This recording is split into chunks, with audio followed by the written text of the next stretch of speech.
Magandang araw mga ma'am sir. Andito po tayo sa bahay naming Balungaw, Pangasinan. May sinisilip ako dito. Residential rice land, farm lot. May sukat po na 9,627 square meter. And titled property po siya. Pangalan po ng yung anak ng seller natin. So wala pong extrajudicial, malinis po yung papel. Tapos updated tax. So wala siyang utang. So ito, Barangay Road. From National Road po, mga 5 minutes na sa National Road ka na. Kaganda ng property na to, may power line. Yung internet dyan po sa kabahayan, nasa bungad pa lang. So water source nandun din sa bungad ng Nawasa. Pero ito, irrigated siya. Pwede ding magpa dyan ng deep well. Ito, napakalakas, irrigated. So pwede siyang, ito ngayon second crop to pero pwede siyang mag third crop. May power line tayo along Barangay Road. May kapitbahay tayo dyan. May power line na siya. So ito lang, gagawa tayo ng tulay or dito na rin tayo dumaan.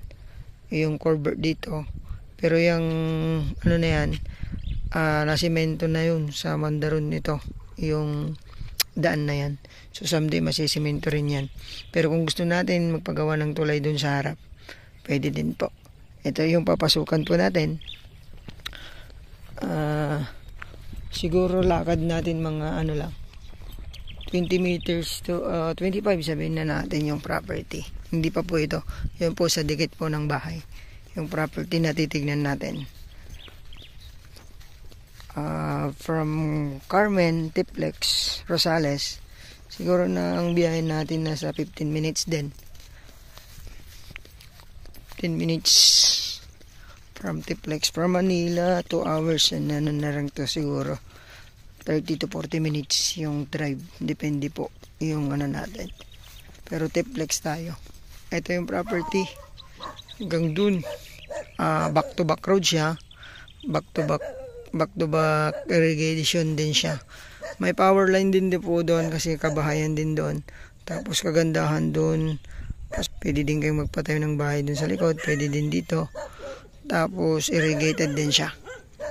Pero pupuntahan natin po doon. So ito, tinatamnan siya ng palay, gulay, mais, pwede dito. Ito yung property natin, start dito hanggang doon, siguro nasa 20 plus yung kanyang frontage. Yan. So ito, pwede tayong gumawa ng tulay dito sa part na to para diretso dito sa ating property. Pasyalan natin po doon. At saka meron pa siyang deep well o tubo na pinagkukunan po ng tubig. Ito hindi ito tinatamnan. Minsan gulay ito nakikita ko. Pero dito pwede tang magpatayo ng dito. Napaka the best po ito na gawing integrated farm. Hindi siya masyadong malayo sa sa National Road. And tapos sa Tiplex napakalapit din. So Balungaw to. So tara po, puntahan natin dun sa likod para makita din po ninyo. Ayun po mga ma'am sir, dito tayo sa likod. Towing siya. Pakaganda. So hanggang dun po sa may mga kabahayan, siguro pag dito ka kumuha ng power line, mga 500 meters yung layo.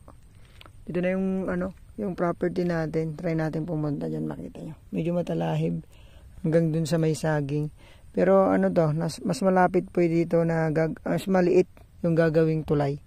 Ayan lang siguro, wala pang 3 meters, 1, 2. Opo.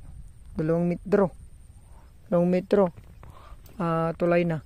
So ay property na. So dito mas malapit. Doon siguro sabihin na natin yun, mga 3 meters mahigit yung gagawing tulay. Ito papunta doon sa San Joaquin, papuntang Provincial Road ng Santa Maria to Tayug. May mga isda. Pasilip lang natin. So napaka back to back road saka back to back irrigation. Ayun, yun yung property natin, masukal. Ayun pa property hanggang dun. So, yan, sana magustuhan yung 9,627. Lagay ko po sa ano natin, description natin yung total area. So, 9,000 plus to. So, hanggang dun siya. Ayan. Price ni seller dito 1.5 million. Sagot niya po yung capital gains. Tapos, siyempre, agent niya. So, tawad kayo, mga ma'am sir, kung sakaling ibigay. At sagot naman niya po ang agent eh.